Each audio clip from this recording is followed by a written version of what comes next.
All right, pull up a chair, make yourself comfortable. I'm going to say something that, well, it might make you mad at me. It might make you want to click off this video right now.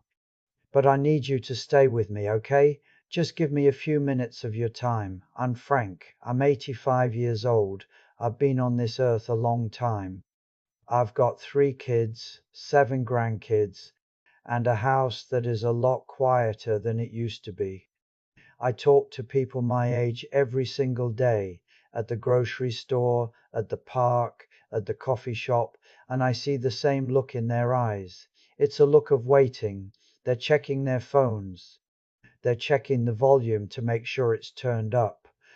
They're looking out the window whenever a car slows down. They're waiting for their kids. They say to me, "Frank, why don't they call?" I sacrificed everything for them. I changed their diapers. I paid for their college.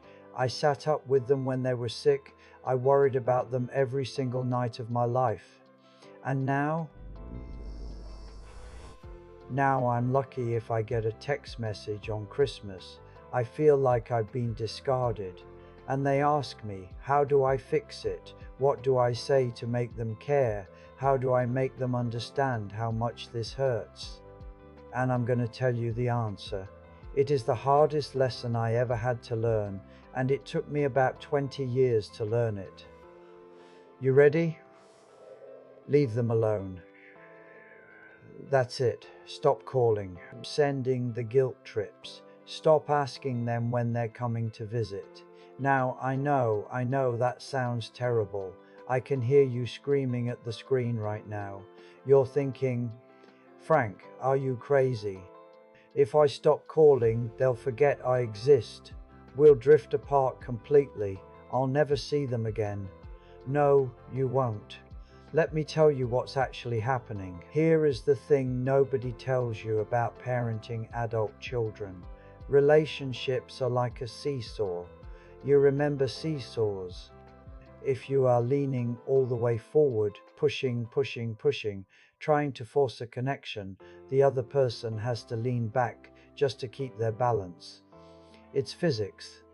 You cannot have a balanced relationship if one person is doing all the leaning. I learned this the hard way. When I was about 62, my oldest son stopped coming around as much. He got a big job, he got married, life got busy. And I panicked. I really panicked. I felt this emptiness in my chest. I thought I was losing him. I thought, he doesn't need me anymore. So I started chasing. I'd call him on Tuesday, no answer. I'd leave a voicemail, "Hey, just wondering how you are. Give your old man a call." Thursday comes around, I haven't heard back. I'd call again, "Hey, haven't heard from you. Hope you're not too busy for your father." Sunday would come, Sunday dinner, he wouldn't show up. I'd call him angry. "We made a roast, where are you?" I was suffocating him. And I didn't even see it. In my head, I was being a good dad. I was staying connected. But to him, I was just another obligation. I was another thing on his to-do list that was stressing him out. He had a boss yelling at him, a mortgage worrying him, his own kids screaming, and then here comes dad, demanding attention, demanding time, demanding emotional energy. I was acting desperate, and let me tell you something about human nature. Desperation is not attractive, not in dating and not in parenting. When you chase something, it runs away. That is the rule of nature. It got to the point where I could hear the sigh in his voice whenever he actually did pick up. It wasn't a happy hello. It was a heavy, "Hey Dad, what's up?"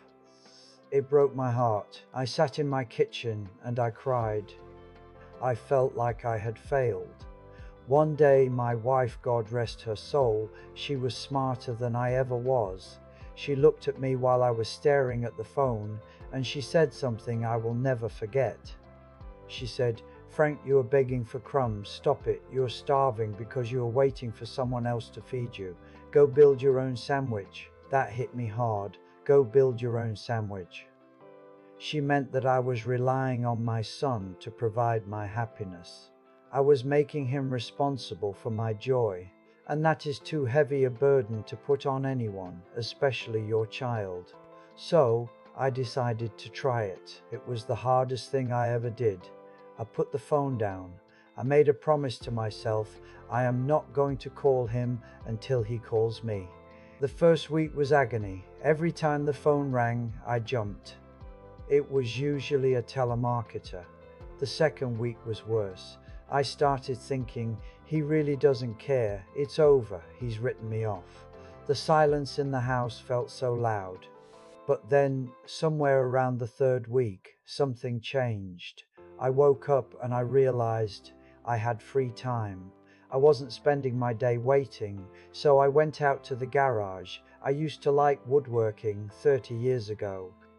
I hadn't touched a saw in decades. I started messing around with some old pine boards. I built a birdhouse.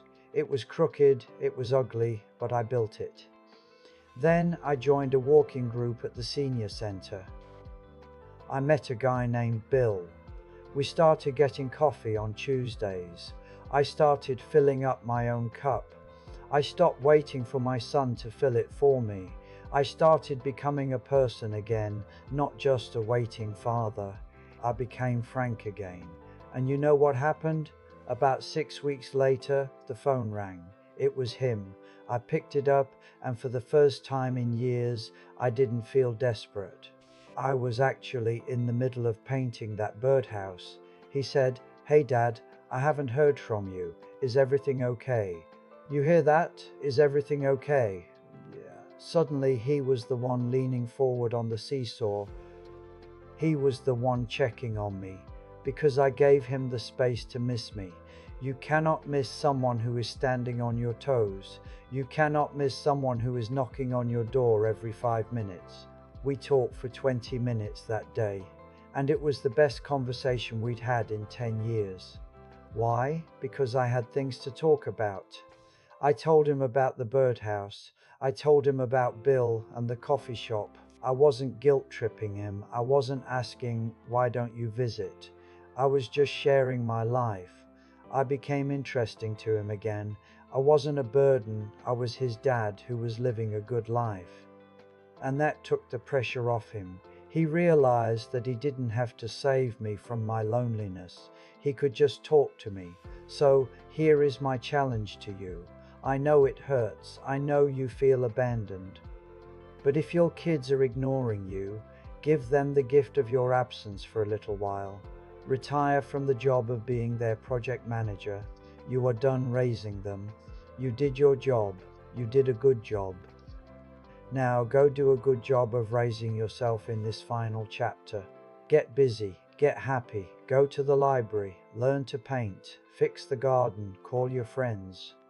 Become the kind of person they want to call, not the person they have to call. When you respect your own time, they will respect it too. When you stop chasing, they will stop running. It takes courage to sit in the silence and not pick up that phone. But trust me, you are strong enough to do it. You have survived 60, 70, 80 years of life. You have survived heartbreak and loss and hard times. You can survive a quiet phone. Go make yourself a cup of tea. Go build your own sandwich. You'll be all right.